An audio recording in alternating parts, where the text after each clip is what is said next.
Over the years, Elizabeth Wilson's dining room table has been more than just a place for her family to enjoy a good meal. It is now legend in how many different people have come here to work out solutions to various community problems.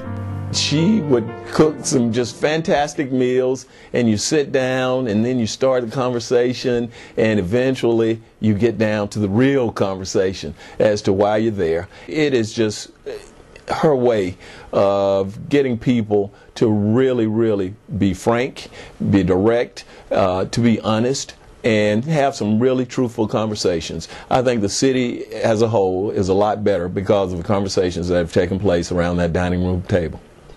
In 1983, Elizabeth Wilson became the first African American elected to serve on the Decatur City Commission. Carter Wilson says his mother's plan to run for public office came up on a Sunday afternoon during a family gathering. Every one of the siblings around the table had a vote. My oldest sister was still alive at that time. She voted no. I voted no. My youngest sister voted no. My brother voted no. My mom voted yes. It was the first time I'd ever seen one vote bigger than 4. We knew how politics could be, and there would be people saying lots of negative stuff, and she just said, look, you all know who I am, you know you know what I'm all about, and this was a situation where someone in this city of African descent needs to step up, and we need to do it, and we need to do it now. 10 years later, in 1993, Elizabeth Wilson was elected Decatur's first African American mayor, a position she held until 1998. She led the city during a time of tremendous growth and increased its reputation as a great place to live, work, and raise a family. This community owes her a tremendous debt of gratitude, first of all, for being willing to serve on the commission, being willing to step out, and then being willing to serve as mayor. Because there are times when it's easy for me as a white male to say to somebody, we can't do that, we can't afford it, we can't do that. But when you're an African-American female, sometimes it's especially difficult to tell some of these little old ladies, no, we can't do that, because she understands where they're coming from. As Elizabeth Wilson campaigned for public office, she was also facing one of her greatest personal challenges. Carter Wilson remembers when his mother learned that she had breast cancer. It was getting close to Thanksgiving, and she says, without blinking an eye, she said, you know, this is just one more thing that I got to fight. And a few days later, she was undergoing had the surgery and undergoing the chemo and everything. And I tell my brothers and sisters all the time, at that moment, I knew that my DNA said that we must fight for every single thing. Her legacy will always be, if you see a good fight, get in it. I've seen her talk to people who have just found out they have breast cancer, and also to survivors. And again, you see this lady and you see what she's done and you think, well, okay, you know, things are not as bad as I thought they were. I really can do something.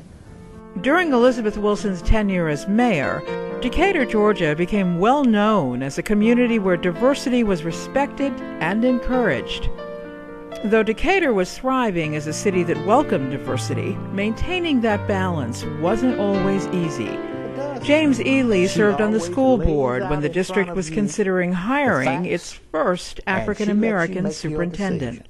Literally, the only thing she said to me was, Ely, I don't want you people on that school board to tear up my town.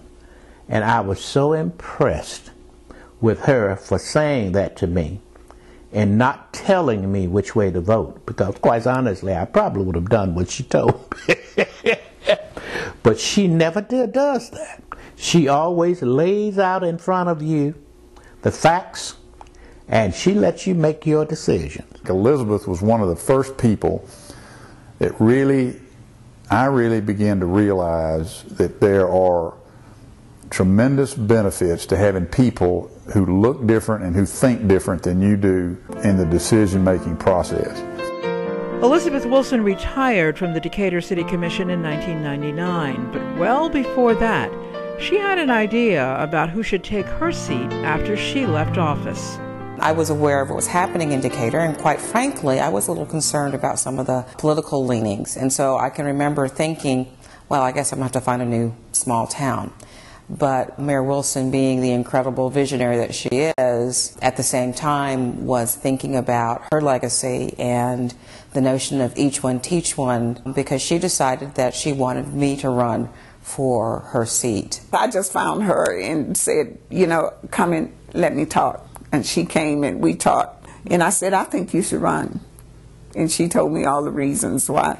Okay, you know, that's cool. You know, and I still think you should run. For her to ask me to take care of her legacy and this city was just incredible. I mean, I really was very humbled by her having that type of faith in me that she thought I could do a good job.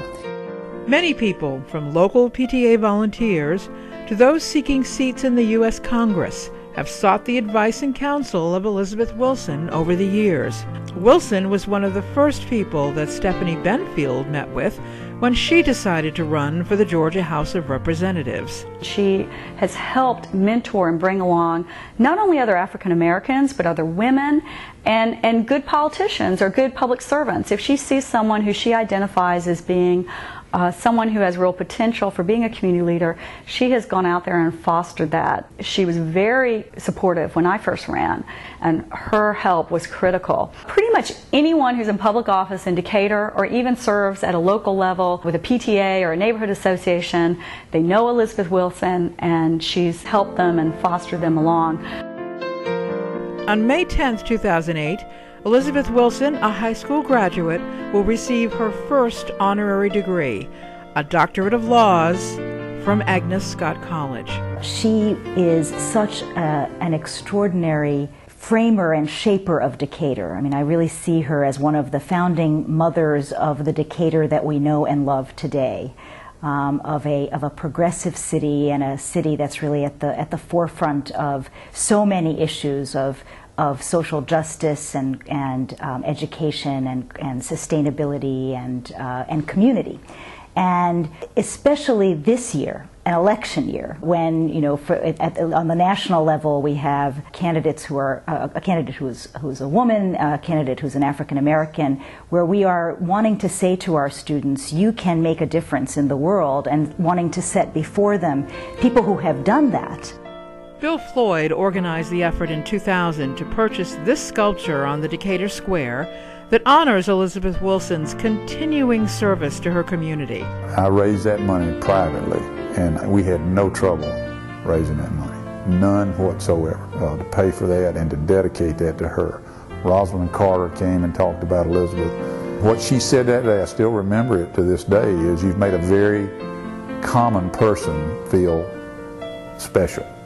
You live in your neighborhood, you try to make a difference in your neighborhood, and you help those people who want to help themselves. And that's what I'm going to leave. I'm going to leave feeling and believing that I helped a lot of people.